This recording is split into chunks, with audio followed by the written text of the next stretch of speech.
States. However, you see these bars increase even more after the presentation, and you see that they disagreed with allowing Syrians. That decreased. So that's exactly what we would have hoped for. Next, we asked students if their community would welcome Syrian refugees. Again, we felt that this was a necessary comparison to make between what the student felt themselves and the people around them. So as you can see here, most students answered 3, presumably because they weren't really sure how to categorize their community into one answer, which is understandable. But unfortunately, the next highest answer was 2, which means they disagree. They don't feel like their community would welcome Syrian refugees. Again, we compared the 2 on the following slide, where we have I would welcome Syrian refugees and my community would welcome Syrian refugees. Here you see that the students are at 3, 4, and 5, in fact equally, suggesting that they were either in the middle or more on the side of agreeing that they would welcome Syrian refugees, whereas their community, they rated more highly in the 1, 2, and 3, suggesting that they think perhaps their community would not welcome Syrian refugees. This is important because it perhaps shows that these students may feel powerless in the community in which they live to actually make a difference, and they don't feel as though their voice can be heard because their community is going to outweigh their voice. Next, we decided to juxtapose the degree of openness that these students felt towards Syrians by reverse scoring the I feel uneasy about Syrians answer, and then how welcoming they would be to the Syrians after. And so as you can see, these bars all increase as we would hope to be strongly agreeing that they feel comfortable around Syrians, and also that they would welcome them into their homes. But we kind of wanted to test the theory of do actions speak louder than words by showing you this graphic. So while they do increase to more agreeance, they do not increase in parallel, suggesting that these students say that they are more open, but their words do not necessarily correlate to their willingness to act upon those words. All right, so we're going to talk about that optional reflection response that we sent after the presentations were over. These are the responses to those 3 questions that we gave them the option of either using prose or poetry. The first question says, why should people care about the events going on in Syria? So these are some of the responses that we selected to share with you today. The majority of people don't care because they think out of sight, out of mind. I think Syrians are misunderstood in the world. I think they're seen as a people of war. In the real case, they're regular people trying to survive with the environment that they're surrounded by. I don't think people realize how much Russia and the United States are making things worse. People should care that their government, namely the US, is supposed to not extort other smaller powers, but that's not the case. I do get that our government is making use of an advantageous situation, but sometimes we need to do the right thing just for the sake of it being right. People are terrified when they hear the word Syrian. Immediately, minds jump to conclusions and bodies shake with fear. Many people stereotype Syrians due to past experiences with them, like 9/11. Although there have been many terrorists that are Syrians, it is important for people to be informed before making judgments about the group. Some Syrians are terrorists, but some are also great people. Stereotyping has been a problem in the world for many years now. People continually jump to conclusions and judgments, and this will most likely never change due to the fact that it is the psychology of the human brain. People should care about what's going on in Syria because that could happen here in the United States at any time. People shouldn't be too worried at the moment because the United States isn't letting people from Syria into our country due to fear of terrorism. We don't have a problem right now with terrorism, but it could become a problem at any time, and we are preparing for it. We are doing good with not letting them into the country, but also not all Syrians are terrorists. It should matter because if it were us, they would maybe do the same. Another student said, why shouldn't people care? Why is this even a question? They are human beings. Lastly, most people probably don't actually care. Our society is full of sensationalism, and Syria seems to be one of the current sensations. So we want to let those responses speak for themselves, and I think that they do that successfully. The second question we asked them was, why are people scared when they hear the word Syrian? Why is it important for people to be informed before making judgments about a group of people? Here's what they said. I think people are scared when they hear the word Syrian because they are not familiar with the culture or the Syrian people. It is important to be informed so that you can make judgments that you believe in. Many are scared of Syrians because they are often uneducated people that relate race with terrorism. This image has placed a burden on many innocent people, which is why it is important to be informed before making judgments.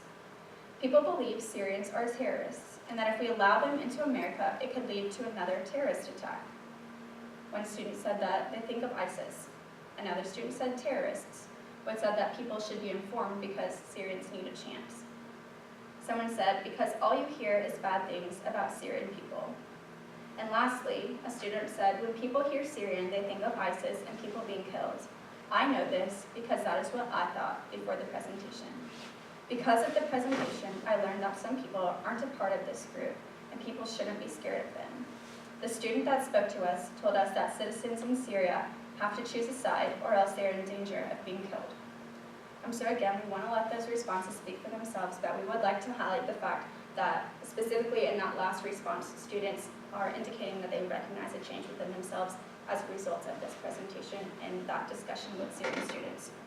The last question that we offered students the chance to respond to was around education. We asked them how important they felt education was, how they felt knowing that children in refugee camps are in danger of growing up without access to education, and what the dangers of a lack of education are. And this is what they said. Education is very important as it shapes our future. I feel sad that this is happening to children in Syria. The dangers of a lack of education to me mean more poverty. More poverty means more criminal activity. Another student said, I think every child and person should have access to education and sources of knowledge. When knowledge is spread, it is means for progress. If you don't have education, you do not have the basic skills to live. And lastly, a student said, education is fundamental in today's society. It allows us the chance to form our own views based on actual facts instead of assumptions. Knowing that children aren't provided with this opportunity both scares and saddens me. Those children will grow without any idea of what is actually happening in the world, believing lies told by those people who do not have their best interest at heart. Those responses are really touching. And it's important to note that students in America realize the value of education, and they are also understanding that what's happening now has consequences for the future. That if this generation of children in Syria grow up without access to education, that there is no hope for rebuilding the country that Syria once was. So this slide discusses in detail that whiteboard campaign that we discussed earlier. And we would like to show you what that developed into, but we'll show that on the final day to save time. So what are some things that we can draw from the successes and the clear impacts that we've seen from this project and from these presentations? Most encouragingly, every student shows significant changes in their before and after responses. So we see generally more knowledge being articulated by these students, showing that they at least learned something about the Syrian crisis, the Syrian war, what's actually going on. But even more encouragingly, we see that negative feelings and emotions decreased and positive feelings and emotions increased, suggesting that they now understand more so what's going on and they have more sympathy and more drive to want to change that. Another thing that we would like to highlight for you that we've alluded to earlier is that fear and hatred are very innate emotional responses, and those are not something easily changed by a presentation in such a short time period. These are often feelings that these students have likely grown up with in their households for their entire lives. So these are things that are going to be very difficult to change, but it is encouraging to realize that despite this lack of change in these emotions before and after the presentation, these were certainly the minority of students. So one of the most important aspects of our project is that it is a sustainable project. It is replicable in the fact that we have taken our trial run and we've been consistently evaluating it, finding areas that need to be improved and places that are already strong on their own, and so we can improve that programming to allow it to be redone in the future. There's also been interest shown by other local high schools in the area. They want us to come in and do these presentations with their students. So again, that's hope for this project to continue moving forward. Additionally, we'd like to see this project be able to be used in different areas of the country, and it very well can be in an electronic format, considering that we have a lot of resources already put together.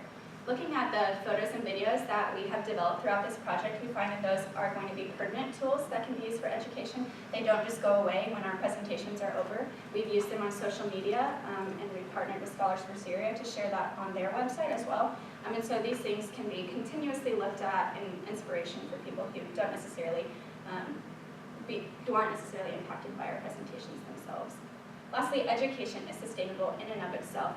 This quote here by Plato says, human behavior flows from three main sources, desire, emotion, and knowledge. And we have highlighted each of those sources throughout our project.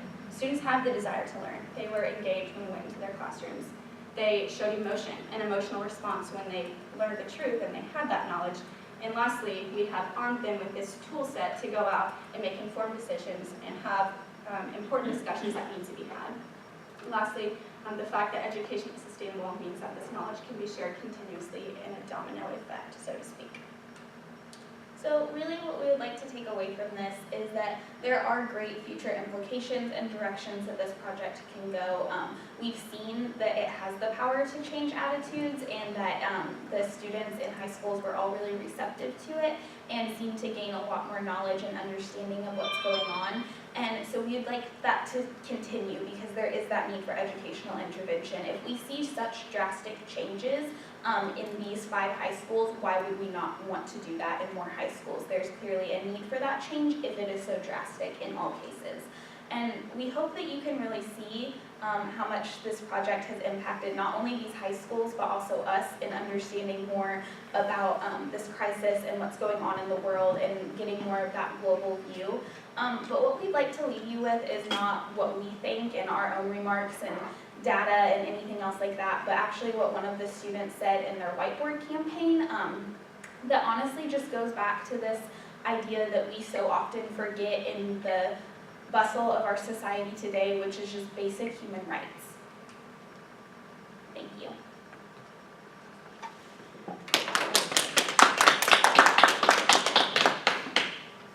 I have to just say a single word, which is wow. That's what I wrote down too. Yeah. I mean, I have many other words, but we've seen many final presentations and practice presentations, and this presentation, I think, hands down, is the best practice presentation I've ever seen. Not only that, the meaning and value of the work you're doing is just beyond words. I have nothing but I want to talk to you more, for the next 2 me too. hours. Fantastic was my first word. I'll just email you, maybe the 3 of you. And just a little bug in your ear, think about how this can be incorporated into the Changemaker Incubator if you guys continue to serve on that committee, since you're both on it already. Maybe there's a piece of that the incubator can be used to help your work. And certainly the Syrian students on campus. So it was amazing. It's publishable. We should invite Omar to the final. There's and just we too should much. Involve neuroscience.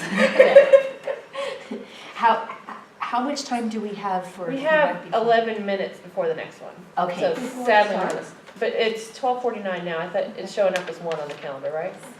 Does that sound right? Right. So within the context of wow, super wow, just amazing. I just have a couple of suggestions for improvement. And first of all, what are your majors? I'm psychology with minor in neuroscience and ethics. Okay. Public health with communications and ethics. Fantastic. Okay, during your introduction, make sure that you also say your majors. I think it's a way for people to know. And I think it would be helpful on all the gap presentations. We tell students there's kind of an adage in communications when you're giving a talk that you first tell them what you're going to tell them, then you tell them, and then you tell them what you told them. So that kind of thing. And so I think your introduction kind of, I felt like I was just being pulled a little bit by the harness, pulled in quickly before I kind of knew where I was heading. So if you had some kind of an outline or even just whatever it is that kind of gets us there a little bit and tells us what you're going to talk about, I think that would help bring me in a little bit better. Can we look at a couple of your slides, your very first slide? Yeah. So the content you guys had, the presentation, everything, top notch. And so I think what could help, like on slide 2,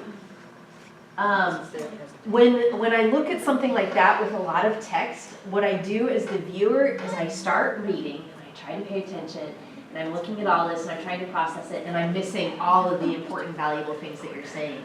So I think a lot of this text could be really taken out and maybe just replaced with pictures, or the text that you think needs to be there, have it animated in one point at a time so that they're really focusing on what you're saying, because what you're saying is fantastic, and this was distracting from it. Let's see. And I think that would be true, you know, on any of your slides with text. Think about if you could replace, so on one of your slides, you were talking about how important it was to have the Syrian students involved. Instead of having a bullet point that says that, put a picture up of them and talk about them. That just brings us in a nice way. So try to, you know, add some pictures, take out some of the text, or at least animate it in. And then on your bar charts, yeah, let's just look at one of them, any one of them. I think what you were trying to say with the before and after was really important, and I think what would help us is if you used a little bit of animation or visual sequencing.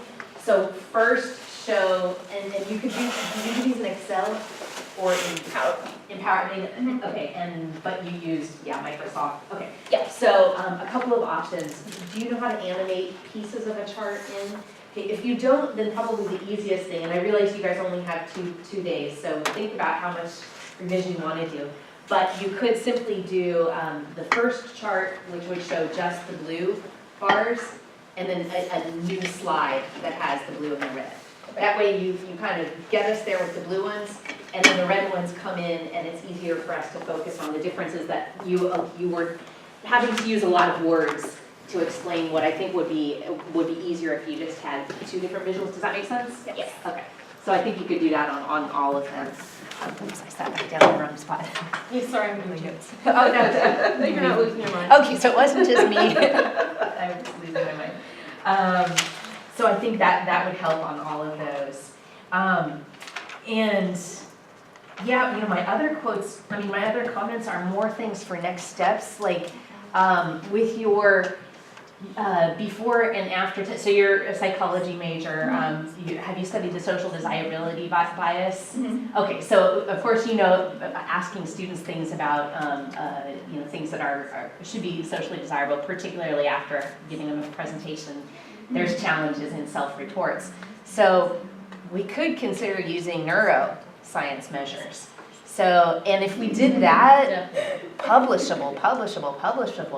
I mean, so, and just, you know, the ways, I think, not only the cool aspect of using neuroscience techniques to look at implicit bias and whether or not interventions can have an effect, I think that's really cool. But also just getting your research out there helps the very important work of what you're trying to do. My other note on here is we ought to call the courier and press. I made the same note. And see if we can get somebody in to cover this. Really? Yeah, oh yeah, I'm 100%. 100%. Who would do that? So I'll talk to Amanda and okay. just see who her contact is now. Ours, I think, is kind of contract come and go, but Amanda Campbell in Don's office will know who to contact. So we'll let her know the date and time if you're comfortable with that. It's soon, it's in 2 days. 2 days? Yeah. Okay, so that's good for them actually, last minute is what they want. So we'll let them know it's an option, no guarantee, but, Yeah, and certainly the Crescent, yeah, I don't know how they decide what to cover, their cycle's a little longer, I think. but yeah. we Do can you still guys let know them more about how to get Crescent in? I'll ask Amanda, I'll just tell her that it needs to get covered. And it's so important what you're doing, and you're doing it so well, and you're working with students, and you're using, you know, sound research methods all around. Every aspect of this is such high quality that there are so many people that will be interested in it for a variety of reasons. I was gonna ask how it could get published, like on the UE website or. I was thinking in a journal eventually, but certainly. Yeah, this is big. Peer review. Yeah. And I don't know what your plans are, of course, besides the incredible passion of the cause that you're working on. Yeah, I don't know what you plan to do Just something afterwards, for but you, just you know, finishing up the getting a one before you're publication okay. on this, You're good. you know, could potentially help, you know, depending on what you're wanting to do. So let's talk about those things also. And- And Erin, Oh, I was sorry. thinking that the two guys that came to the Cuba thing, they, oh, you weren't there I afterwards. didn't get their info. They interviewed Lorena and I afterwards and said, oh, well, tell us about this gap stuff. We gotta be Do you covering have their some more of contact these. info? I have their contact information, so Okay. I'll reach out to them as Great. well. A question, you mentioned prose and poetry. A long time ago, I did a project with some Lithuanians, and they did a showcase of the artwork that came out of it afterwards. If you were to do some kind of reflection piece, either through art or poetry or writings of any kind, I bet that we could organize a showcase on either the Syrian students' work or the high school students' work down at the Evansville Museum of Art. Yeah. So it's just, think through your reflection piece, that's amazing. They had people write on file folders their reaction to hearing about those Lithuanian presentations, and then they put all the file folders up in this big flag based on color. So it's super affordable, easy. There's a lot of way to incorporate art into what you're doing, making it one more level of interdisciplinary Yeah, maybe awesomeness. next So semester, have them do as a separate project, like drawings or. exactly. Interestingly, with our whiteboard campaign that we did, we encouraged them to use text, but several of them drew pictures. Exactly, collect that, Um, and we yes. can figure out a way to showcase. There's a lot of visual design people on campus that can help you with that. Yeah, absolutely. Thank you. One other thing, when you're reading the quotes from the students, I think just a small change might help that. Give a little pause in between the ones that are from different people. You know when you're reading them that you're Yeah. onto a new one, but we, hearing it, need a little pause to I know agree. that there's a next quote. And then also pause at the end of some of them, like the "it's not my problem." Let that sink in, you know, and a couple of the ones, the positive and the negative ones, the very impactful ones, say it. Those might be worth And let us flashing sit in up on the silence screen. for a bit and process that.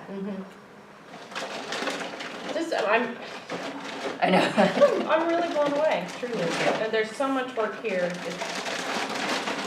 Whatever we can do to continue to support it, I'll email direct feedback, very similar to what Dr. Yeah. Perkins was, but really incredible work.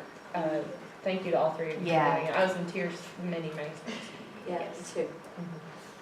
Waterproof mascara. All right. Have Kleenexes, well, you need to make a note about that. Yeah. Alright. Yeah, I don't have any other No, specific. it's all just, what else can we do? So, when do you guys graduate? Next. Next